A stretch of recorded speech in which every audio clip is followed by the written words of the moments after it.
Welcome to England for the fourth round of the 2019 European Le Mans Series.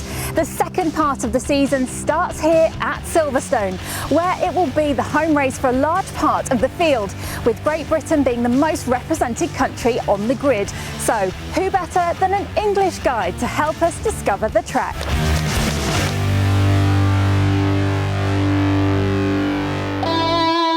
Hi, I'm Alex Brundle, driver of the number 32 United Autosports LMP2 car. I'm going to take you for a tour of my three favourite places around the famous Silverstone Grand Prix circuit.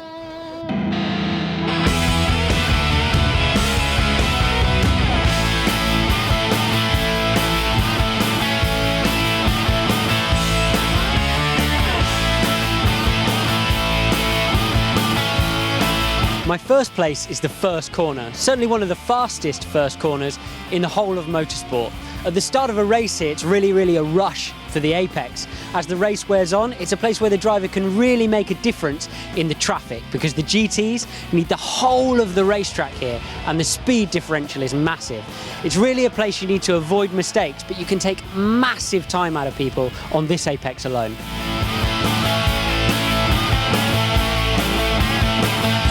Place 2 is the super high-speed entry to Maggots, one of my favourite pieces of racetrack worldwide.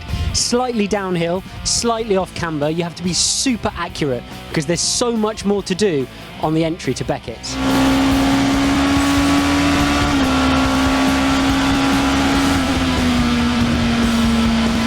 So when you arrive at the apex of Maggots, you're carrying a massive amount of speed. Everything has to get slowed down and turned left to consider the apex of Beckett's, but there is a complication. This area of the circuit is where the national track joins the Grand Prix circuit, which makes the rubber behave really strangely just here on this apex as the national cars head off back down the Wellington Straight. It can make this area of the track really slippery, especially in wet conditions.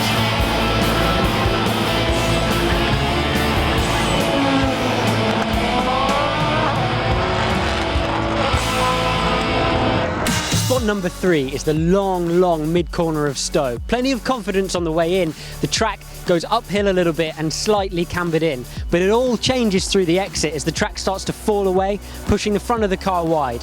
You really have to be careful of the exit curve. Plenty of come unstuck out there.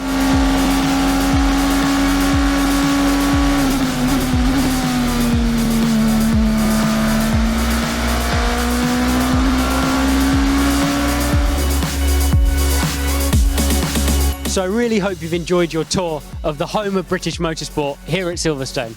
Time for me to box, but enjoy the show.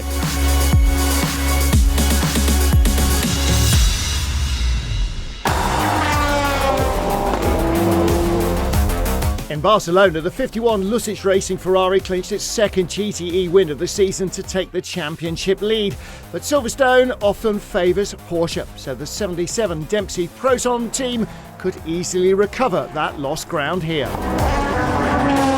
It was not a bad one for us in the past, but now with the new surface we have to see. Tire management is always, and endurance it's a point.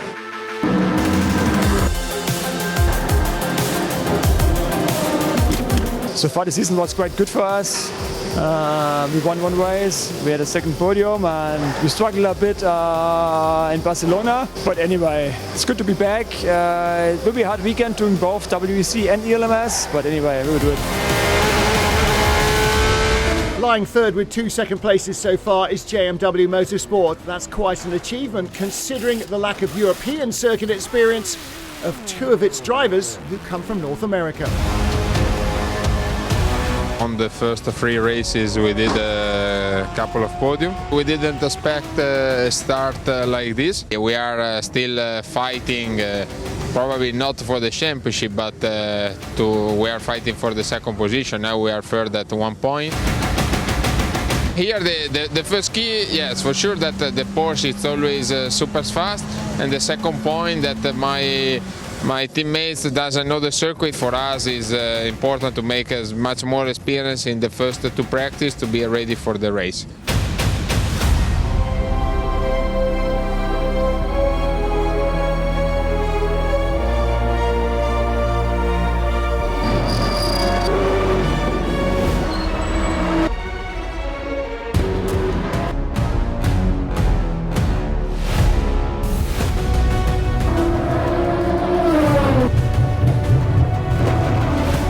The job of Lollipop Man is to focus on the car when the car is going in the pit.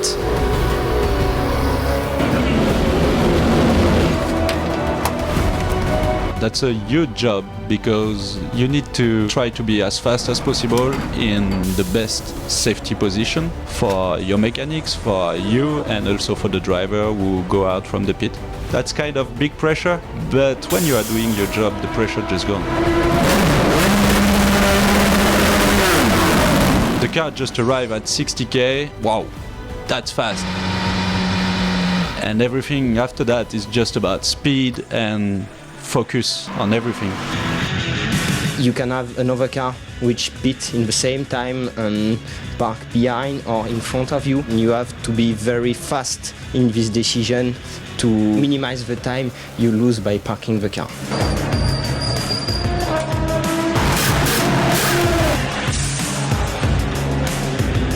But if the driver just missed the good position and the good stop in the pits, you waste plenty of time. You can waste like 2 seconds because the mechanics are not ready for the car in this position. Mechanics have to push back the car, plug the fuel or change tire in proper conditions.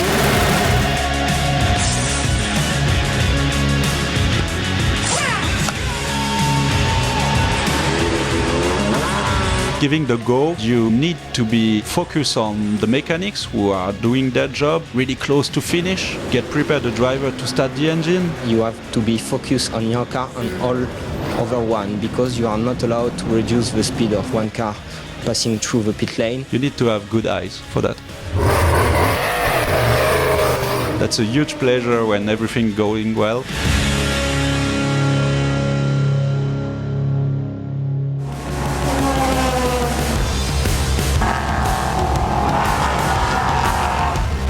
Thanks to its win last time in Spain, Euro Interpol's number 13 machine took the LMP3 lead from Euro International. Second on the Catalan podium, third in the championship, Ultimate remains a serious title contender too. Victory in Le Castellet, second in Barcelona. We had a joker, we played it in Monza. Too soon in the season for us, but that's motor racing. You can't keep everything under control. The British will be strong, especially United. They're always strong here. We'll try and avoid unnecessary pressure. We know we've got the pace.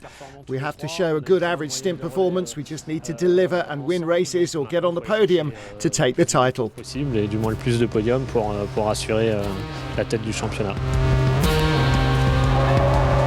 Conversely, Nielsen Racing is still awaiting its first podium of the season with the number 7 Norma. We've had good chances at all the races, and we just had a few mechanical issue or a penalty or something just getting in the way. And if it wasn't for that, we'd be pretty much fighting at the front.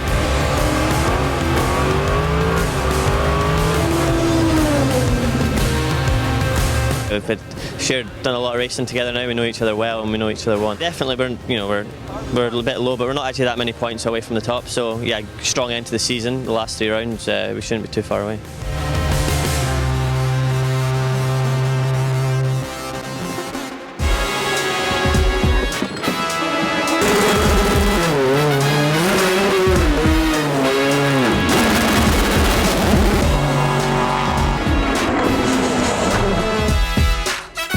With 2 wins from 3 starts, G-Drive lead the LMP2 category, and that's perhaps no major surprise. The Russian team have been champions since 2016. Whatever the car or driver lineup, the number 26 simply performs.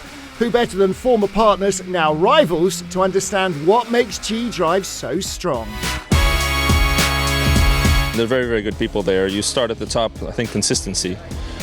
Between David and Roman, I've been together for a few years now. TDS we already knew was a very strong team. They have reached a level in this championship that is very, very high. There is always a way of, gaining a couple of seconds here and there. Every single details have been pushed to the maximum. Drivers are a key factor, especially the mandatory silver license in any ELMS lineup. G-Drives always makes great choices. Obviously a killer lineup, there's no doubt about it. They've had very good lineups. And Roman always does a decent job, very few mistakes, and that's what you need to be successful. They've got a good budget, with Roman is putting together a very good package. So he's got the choice to pick up who is the best on the market. He's getting the best silver. I don't blame him. I think he's calculating his operation very well. Roman is changing and trying to find the best silvers you can until they turn gold. When we won the championship in 2017 with G-Drive sponsorship on the car, Leo Roussel at the time was the key. It is the way it is, and they're doing one of the best jobs at it. When you beat G-Drive, you know that you've done a good job, and I think we are knocking on that door now. I've been ahead of them before. We just need a clean weekend and we can win like we did at Paul Ricard. We're there. Will we get there?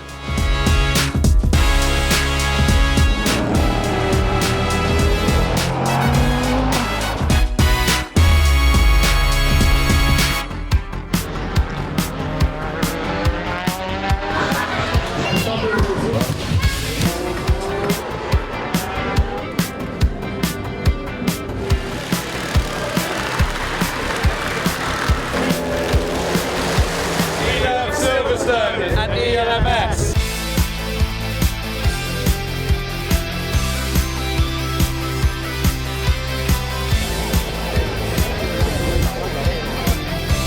British team, all British drivers. The fans come out to see us.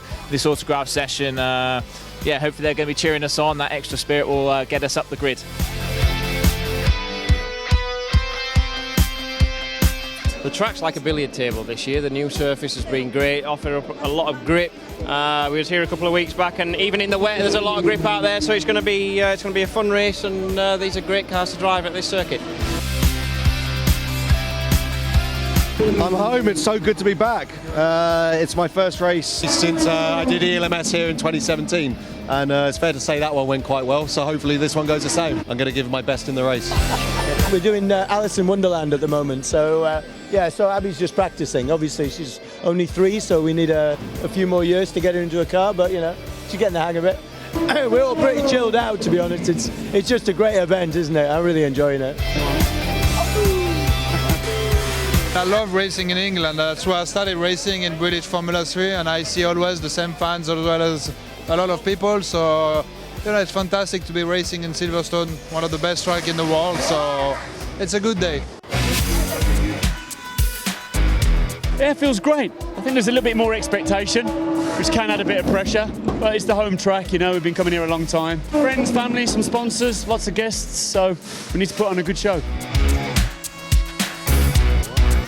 British fans the best. It's fantastic. I mean, there's such a lot of them here, and they always come out. We see the same people every year. It's fantastic. Yeah, Silverstone, what a place. You just want to drive!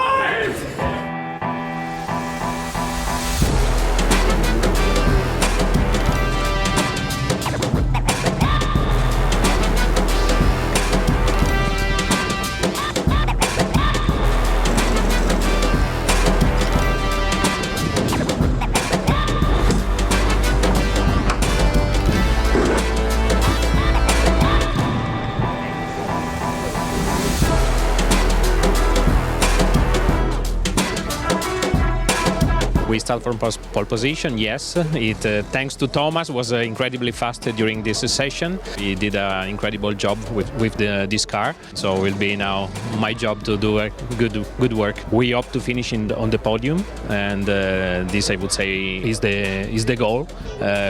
We hope we have chance enough.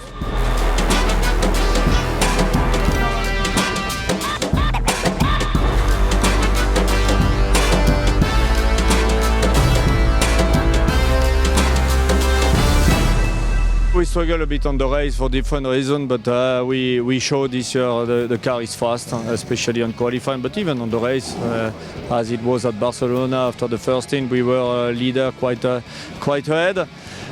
We are the only team with 2 pole positions on P3 so far this year. The level is very, very high.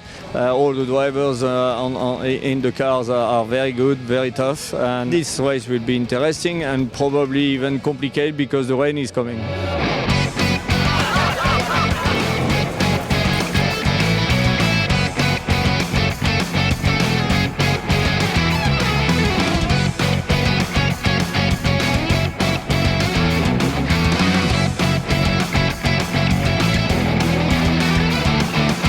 we always want to be on pole, but more importantly is the race result. So, you know, we're delighted that the performance was in the car. We had struggled a little bit at Barcelona, but we seem to be back on form this weekend. Now here at Silverstone, the clouds are gathering. Do you think we're going to get a bit of rain? Of course, that won't be a problem for you, being a British guy. Yeah, no, we're pretty used to that, changeable conditions, but I don't know, we were supposed to get it about half an hour ago and not much happened, so hopefully that'll be the same again. Maybe in about half an hour. It's forecast a bit more rain, but it shouldn't change too much.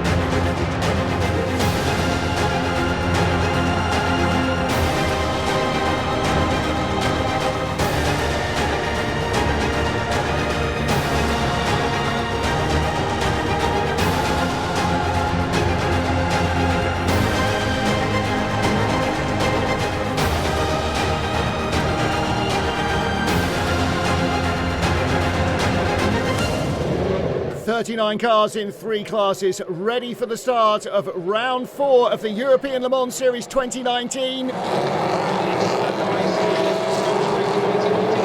have started the 4 Hours of Silverstone. Phil Hansen on the outside of James Allen, the pole sitter. Through they go. Great start up to 3rd place from 5th. Will Stevens to Panis Bartes. Few cars running out wide. Whoa, a spinner there. That's the IDEC Sport 27 cars. Stefan Adler. Looks like he avoided just about everybody else. Looks like the black Euro International number 11 has gone a long way off. Yes, he has. Look, way out there in the runoff area.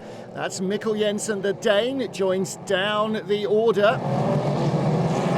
Race leader then James Allen for Dragon Speed. Great start from pole, well judged. Phil Hansen goes with him in the 22 United Autosports car. Where is Will Stevens? There he is. He's 3rd. Paul Lafargue 4th for IDEC. 5th, Antonin Borger, Cool Racing. Championship leader Roman Rusanov there.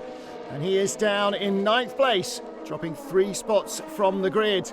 Wet weather tyres ready everywhere just in case rain is forecast. LMP3 leader, the red and white car, Jean-Baptiste Lahaye. Pole sitter with the yellow highlights, Jan Erlaché. Then Ross Kaiser and David Drew. Ross Kaiser, number 6360 racing car. Real Team Racing's David Drew. Wipers on, it is raining already. This is just 5 minutes into the race and the rain has arrived. Now, will it be a tiny sprinkle? Can they survive on slicks? No. Look how wet it is as they come past the old Grand Prix pits. Their pit lane. It is raining hard now. Sergio Pianazzola leading in GC for Kessel Racing. He's got his wipers on, so is Fabien Laverne. James Allen and Phil Hansen, the lead duo. Leader is the first to discover there's not enough grip. Oh, look how cautious Phil Hansen is being. There's Roman Rusanov under pressure. Going around the outside, Konstantin Tereshchenko. It's raining hard on the area of T16, 17 and 18. Be advised, we are starting to have significant rain on the start of the main straight. Tereshchenko, 24, leads the midfield charge into the pit lane. The current Formula One pits, that's where start finishes. The old Formula One pits, about a quarter of the race distance away. That's where ELMS is, and half the field is in. Significantly, James Allen, 21, stays out. Mikkel Jensen staying out in number 11 Euro International after that off. Well, there is James Allen. He's on slicks. This is a big gamble. Can he survive? Oh, he's off. Euro International, there's Mikkel Jensen. He's taken the LMP3 lead. And he's being very cautious indeed. James Allen off on the runoff area. He's looped the Dragon Speed car around. Now, is he going to come in at the end of this lap or halfway round this lap? Take a look again. Look at the big tracks he's leaving. Traction 0. And he just avoids the gravel trap. Wow, that was lucky. James Allen remains in the race lead on slicks. So in LMP3 does Mikkel Jensen, but it looks as though the rain is slowing down already. Just a 5-minute shower. It is quite wet on track there. Jakub Śmiechowski for Inter Europol, he's up to second now. He was off at the first corner, so he had nothing to lose. He stayed out on slicks as well. Mathieu Vazivière is in third for RLR M Sport. Kessel Racing, GTE leader. This is Sergio Pianazzola in their all-male car. He's in the pits for tyres. Mathieu Vazivière, 43, on wet. He's gone by Jakub Śmiechowski. Well, that's an easy pass, but he's still, how far behind James Allen? 26 seconds. If he can go 5 seconds a lap quicker, he'll take the lead. James Allen into the pit lane.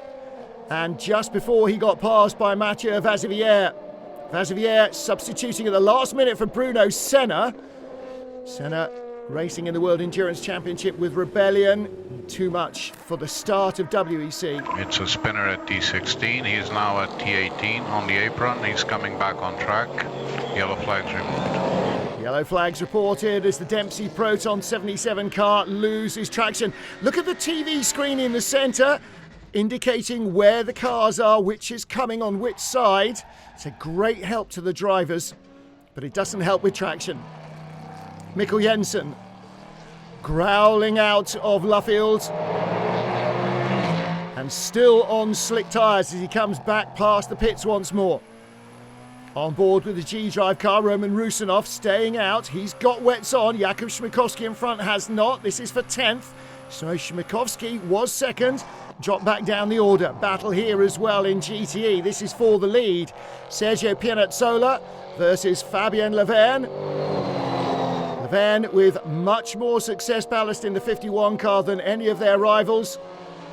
The Italian lost the lead in the pits, now takes it back. Antonin Borger for Cool Racing, the lighter blue colours, attacking the number 30 car, Pierre Rag, up the inside for 6th position. So many position changes in limited grip. Full course yellow, full course yellow. Oh, that's Paul Lafargue and Antonin Borger and the JMW Motorsport Ferrari of Wei Lu off on the gravel. In comes the 22 car now. They are using the full course yellow to go from wet back to slicks. 4, 3, 2, 1. Full course yellow removed. Full course yellow removed. Konstantin Tereshenko and there behind him Antonin Borger. We're on board with Borger. This is the battle for second place. James Allen coming in under green flag conditions to change onto slicks. They weren't in the right place to do it under full course yellow. Track is drying fast now. And he comes back on at the bottom of the top 20. There's your race leader for RLR M Sport. Be a great win for them if they could pull it off at home. Mathieu Vazivière carving his way through traffic. Goes by the GTE Proton car. Goes by the Graf Racing 39 as well. 22 United Autosports. That's Luffield. Phil Hansen on slicks. Left in Luffield, left in Brooklands, and then on the grass, exiting Luffield. And the car avoids the barriers but slips backwards into the gravel. 5, 4, 3, 2, 1. Full course yellow. We are under full course yellow. Well, that might well be the end of the race for Phil Hansen and United. Full course yellow, everybody doing 80 kilometres an hour, and this is a second chance now for everybody to change onto slicks. Look how busy the pit lane is, they're all flying in. Race leader Mathieu Vazivière there in the 43 RLR M Sport car. Full course yellow removed. Full course yellow removed. So now, drying track, everybody on slicks, battle for 5th position. On the inside, the 360 Racing car, and on the outside, Jan Erlaché for M Racing. Stays on the outside line, but the 360 car's got the inside down here, but Jan Erlaché covers it off. The brand new surface at Silverstone, only been down since before the British Grand Prix. Much grippier, gives better traction for the cars, but there is no offline area in the wet weather, no karting line as they called it. Well, here's Sergio Pianazzola leading in GTE. Here's the 4th place battle Behind the 2 Kessel Racing Ferraris and the 88 Porsche, championship leader Fabien Laverne in the red and white Ferrari versus Duncan Cameron in the green and white Spirit of Race. Jean-Baptiste Lahaye for Ultimate number 17, red and white, chasing down Sam de Jonge. This is a battle for 3rd place in LMP3. Into Europol looking for another podium. Mikkel Jensen leads from Christian England in the number 3 United car. Battle for 3rd, nose to tail. Jan Ehrlich in 5th, ahead of Colin Noble for Nielsen. Well, there's the view inside the Ultimate garage. Mathieu watching as he bites his lip.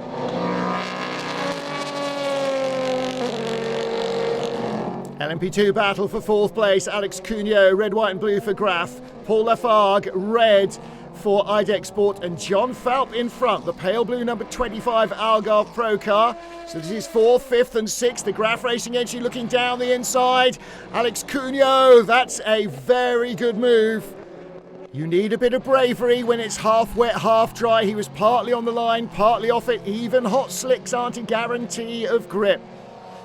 Alexandre Cugno now right behind John Falp, the Canadian for Algarve Pro, takes the racing line. Cugno goes down the inside, up to 4th position. He is on a real tear. Closing in from behind is James Allen. He's ahead of Pierre Rag. There's Allen. Into Maggots and Beckett's, goes around the outside of the Spirit of Race Ferrari like it's in reverse. Look at the grip these LMP2 cars have. Oh, but the Ferrari needed all the road to get through. That didn't go well for Pierre Rag. Paul Lafargue now attacking John Falp. This is for 5th position overall and in LMP2, and through goes Lafargue. The American running a little wide, and a chance now for James Allen. He goes up to 6th position. John Falp down to 7th.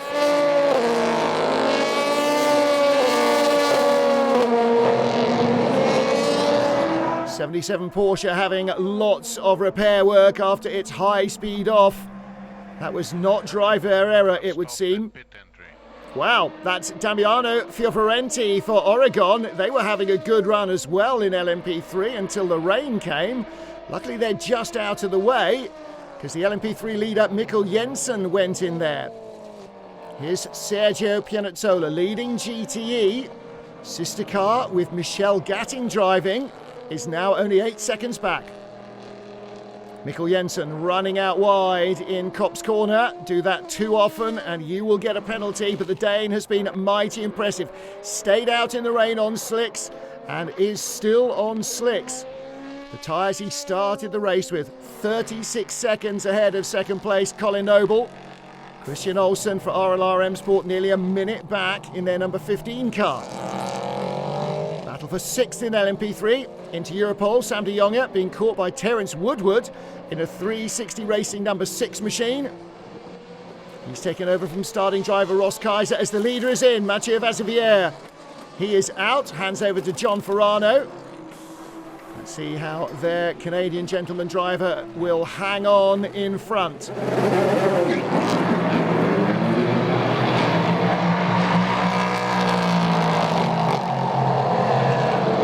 Battle for 3rd place. James Allen has caught up to Timothy Beret in the number 24 Panis Barthez car. Allen down the inside for Dragon Speed. The Aussie making no mistakes there, was he?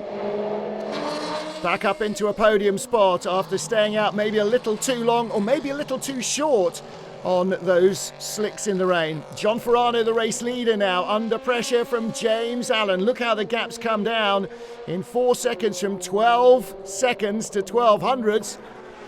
And the Dragon Speed team applauding the move. Around the outside goes James Allen. Dragon Speed have the lead here at Silverstone once more, with a little under an hour and 40 minutes of the race run. Timothy Bray in the 24 car now trying to hold off Alexandre Cugno. A battle of French drivers and French teams. And wow! Around the outside, Alexandre Cugno. He doesn't care, does he? Some great racing from Alexandre Cugno for Graf. Number 39 car is on fire. John Farano under pressure. Alex Cugno has already gone by him. Timothy Bouret and Paul-Luc Chatin are lining up behind, alongside, and both go through. Panis Barthez and IDEX Sports number 28 car both shoot by John Farano. Well, he knew better than to try and fight them and reduce his own pace. Run your own race and let the others do theirs. RLR M Sport, though, slipping away from their former leading position. But look at this, Paul-Luc Chatin for IDEX Sport down the inside of Timothy Bouret. Inside or outside. It looks as though Brooklands is producing plenty of overtaking at the end of that Wellington straight. Dragon Speed lead then. Alex Cugno second for Graf. Timothy Bouret was third. Paul-Luc Chatin moves ahead of him. Bouret fourth. John Farano fifth.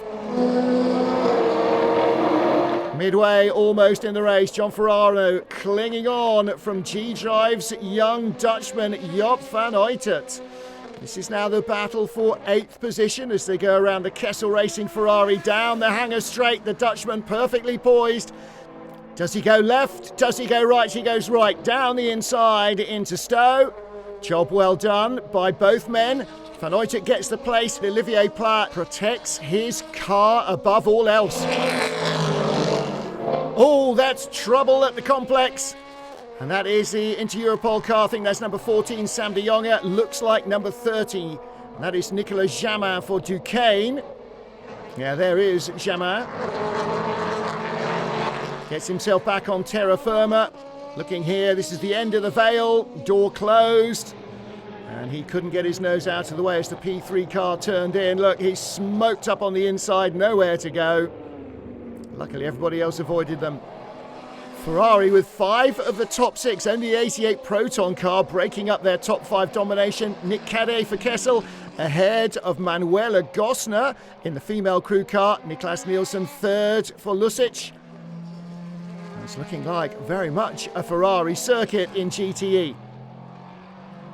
Panis Barthez leading, number 23. This is René Binder.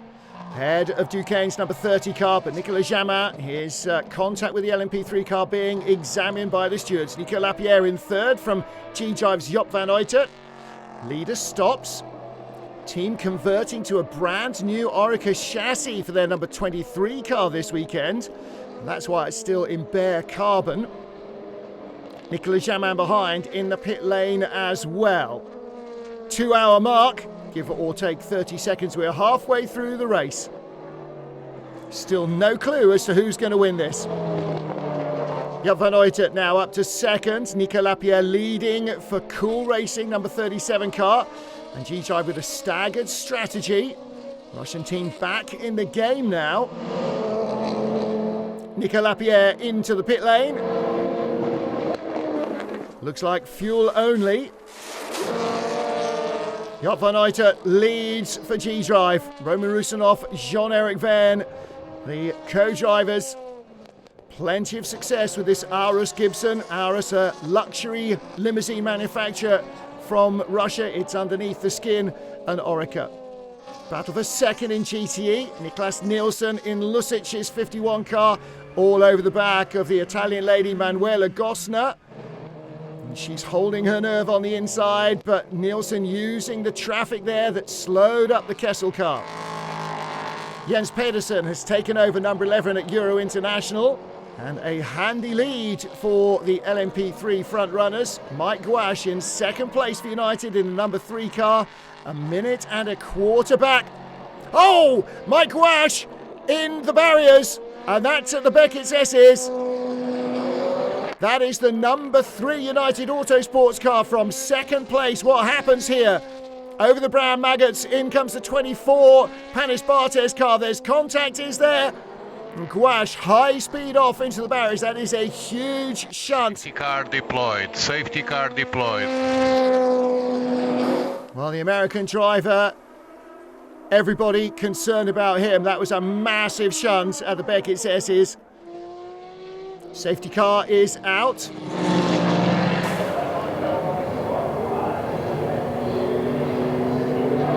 Safety car remaining out for over 20 minutes now for barrier repairs after Mike Gouache's crash. We hear that he has a cracked rib. Safety car is in the pits. The track is under green flags. No overtaking before you cross the line. So 24, Timothy Bure. G drives Joop van Uitert just one car further back behind the Spirit of Race Ferrari in second. Then Jonathan Hershey, Henrik Hedman battling for third place. Hedman in the Dragon Speed car with Hershey right behind him as we restart. Can't pass the Spirit of Race Ferrari until now. There goes Van Uitert. Hedman on the inside. The gentleman driver for Dragon Speed hanging on to third against the Swiss driver Jonathan Hershey. Down the inside goes Hershey up to third place. So Henrik Hedman down to fourth at the restart. Oh, and that is a decaying car, number 30. Well, he's had contact, and it looks like it's at Brooklands. That is a big crash. Now, what's happened? Big crash on track. We are under safety car again. On the right, that's Cool Racing's number 37 car, I think, Alexandre Coigny. And there's the decaying team. What happens here? Onboarded Cool Racing car goes inside M Racing. Doesn't? Yes, he does. Oh, and there's contact, and around he goes. And what happens next? Oh, my goodness me. Oh, my goodness. So the decaying car, number 30, unable to avoid the stationary Alexandre Coigny. Green flag. No overtaking before the line. Jonathan Hershey for Graf runs away from Henrik Hedman. Battle for third place. That's Konstantin Tereshchenko, 24 Panis Barthez, inside the G-Drive car of Jean-Eric Verne, and between the two of them almost is the 28 IDEC Sport car. Will they go three wide in the Vale? Not quite. G-Drive keep their nose in front. IDEC going the long way round. Goes by Tereshchenko, who's almost stopped. So Jean-Eric Verne with Mimo Rojas behind him. And Konstantin Tereshchenko losing ground there. Now under pressure from Andrea Pizzitola.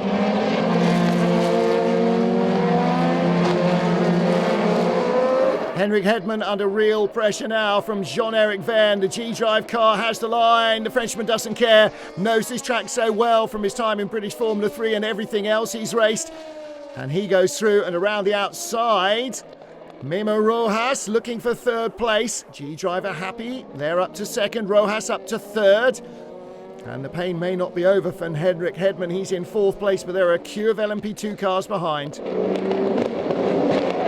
There's Leonard Hogenboom in the 24 Panis Barthez, and there's trouble in front. United Autosports and Inter Europol. Adrien Tombe for Inter Europol. United Autosports, Alex Brundle. So two sons of Grand Prix drivers make contact. Patrick Tombe and Martin Brundle raced against each other in their Formula 1 careers. LMP3 lead battle, Jens Pedersen half a lap ahead of Tony Wells and Nigel Moore. Jens Pedersen in the black machine. Everybody else scrambling for position. There's the Inter Europol car. Number 7 under real pressure. Nigel Moore looking to the outside, then the inside in the Beckett's S's. That's brave stuff. Gets the run, and Tony Wells just offline there, had no defence. Not bad for the Inter Europol car. It started from the back of the grid. Now they're trying to unlap themselves from the number 11 Euro International car. Jens Pedersen is the man at the wheel of the matte black car right in front. That's not a race battle yet. They're a lap and a couple of feet behind. Whoa! P2 cars going out wide. And in fact, that was the race leader, number 39, Jonathan Hershey, the red, white and blue Graf Racing car. And trouble for Euro International. Jens Pedersen has spun, and that is at Stowe, Ext of Stowe down into the Vale. Now, has he got a mechanical problem? Was a lap ahead, but losing ground. Nigel Moore now back on the lead lap in LMP3. Pit stop for the race leaders. Number 39 Graf entry. Jonathan Hershey out. Tristan Gomedy gets in. Not a bad way to finish off your race. G-Drive's Jean-Eric Verne leads, but will need to pit once more. Now's the time for some real qualifying lap pace from the double Formula E champion. Seems like he can do no wrong either in Formula E or in World Endurance or European Le Mans Series racing. Jean-Eric Verne in the form of his life. Memo Rojas, 28 IDEC Sport Car in second place. What's the gap now? Just 7 seconds and 40 minutes to go. Lead battle in GTE. Here comes Thomas Preining in the Proton competition Porsche. Attacking Rahel Frey, the 83 Kessel Racing Ferrari, the all-female crew. And the Porsche goes through. Last pit stop for Memo Rojas in the pit lane. Andrea Pizzitola for Algarve, under pressure from the black car, Panis Barthez, and through, not quite. Panis Barthez' machine doesn't quite find the gap he wants. That's Julien Canal. Ben Hanley versus Jean-Eric Verne. Frenchman closing on the Dragon Speed car. And Hanley looks like he may need a pit stop. Leader in the pits. It'll be fuel only, I think. So can Jean-Eric Verne hold on to the lead through their pit run? If they come in later, they'll have to put in less fuel to get to the end. But they've got pressure from behind. Tristan Gombardi, Graf Racing, number 39 car.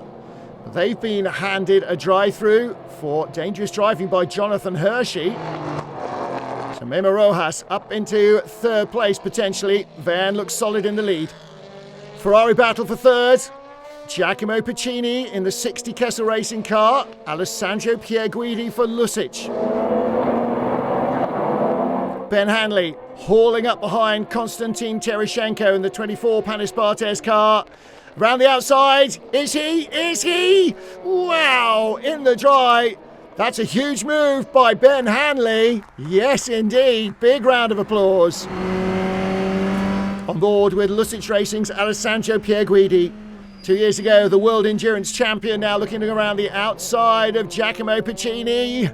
Piccini runs him off the road a little, but I think he's got the inside line here. Can he get by the two Kessel cars nose to tail? He goes by Giacomo Piccini, and it looks as though he might catch Rahel Frey as well. 39 Graf Racing entry into the pit lane. Tristan Gombardi serving that drive-through. Memo Rojas leads for IDEC Sport. 5 minutes to go. Where is Jean-Eric Verne? He was in front on the road, and he has had to make a splash and dash almost within sniffing distance of the checkered flag. Oh no, it's not fuel, it's a tyre, a left front tyre. It's a puncture. Memo Rojas on the final couple of laps of the race. IDEC Sport heading perhaps to victory here at Silverstone. Last minute puncture taking it away from G-Drive. The IDEC Sport car heading to the checkered flag. Dry, wet, beautiful sunshine, all sorts of chaos in the pits. And finally, victory at Silverstone for the number 28 IDEC Sport car. Checkered flag on car 28. Checkered flag on car 28. It's a first ever win in ELMS for IDEC Sport. And look at that jubilation.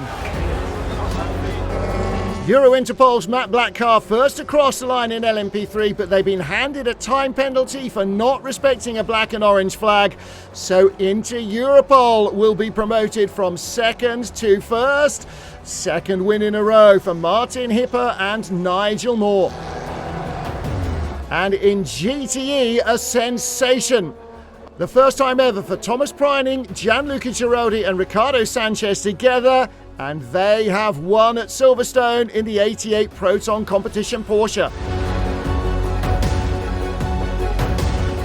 Confirmation of victory for IDEC Sport from G-Drive and Graf. Euro International first at the line, but penalised. Inter Europol move ahead of them. United Autosports number 2 car in third, and GTE victory for the Proton competition Porsche. The ladies at Kessel in second, ahead of the men.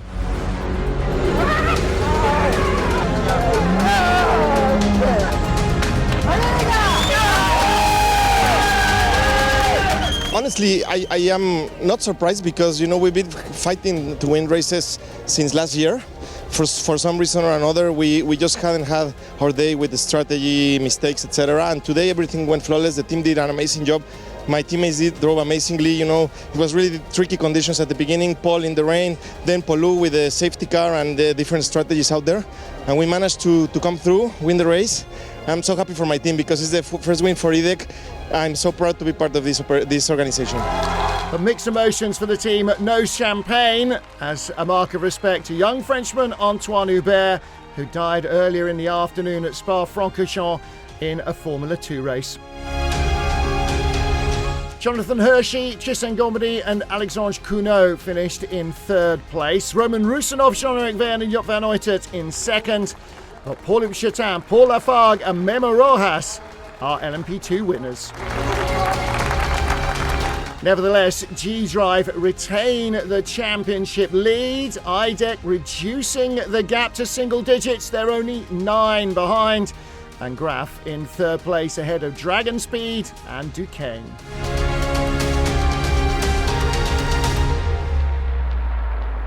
Second at the flag, Inter Europol were handed the win after Euro International were penalised for disrespecting a black and orange flag. But they then were also penalised for not respecting the driving time of bronze driver Martin Hipper. So in the end, Jens Pedersen, Mikkel Jensen and Euro International regained victory.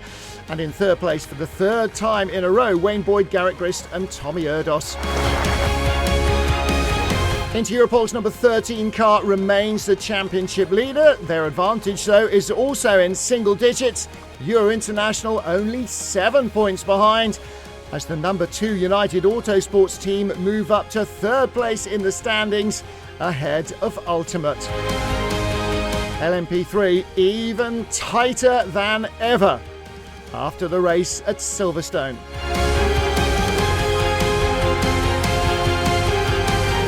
Confirmation of the points. Inter Europol, Euro International and United creeping away from Ultimate and Nielsen.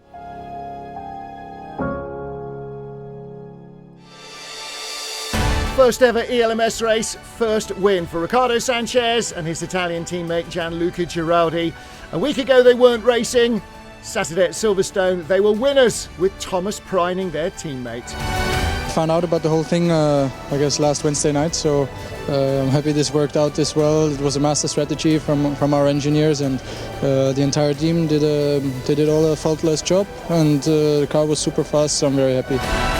A first podium for Sergio Pianezzola, Giacomo Piccini and Nick Cadet in the Kessel Racing Ferrari. Their teammates Rahel Frey, Michel Gatting and Manuela Gosner finished second. And the surprise winners, first time out, Gianluca Giraldi, Thomas Preining and Riccardo Sanchez.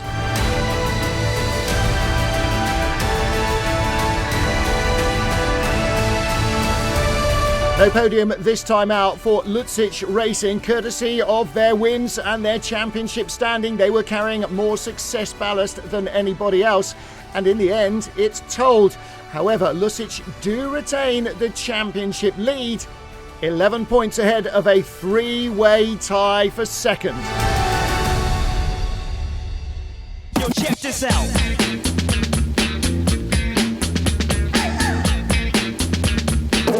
So many great passes at Silverstone to choose from. All right, here we go. First one, Joop van Uytert towing up behind Olivier Pla down the hanger straight. Clean, clinical and still super brave. At 270 kilometres an hour, dives to the inside under braking, a Silverstone classic. Not really an overtake this, but what a great duel between Julian Canal and Andrea Pizzitola. Pizzitola clinging on through Maggots and Beckett's at super high grip levels. And a great GT battle. World champion Alessandro Pierguidi in the Lucic Ferrari uses the outside line around Village, hangs on the runoff area, but Giacomo Piccini holds him off, loses ground on the exit, and Pierguidi is through. Might have taken 3 corners, but it was job done for the Italian. Make your choice and go to the ELMS socials to vote. Well, that was certainly a very hectic and totally unpredictable race here at Silverstone. Congratulations to our winners taking their first victory, EDEX Sport. Make sure you join us next time when we'll be doing it all over again at Spa-Francorchamps. Race 5, the 4 hours of Spa-Francorchamps.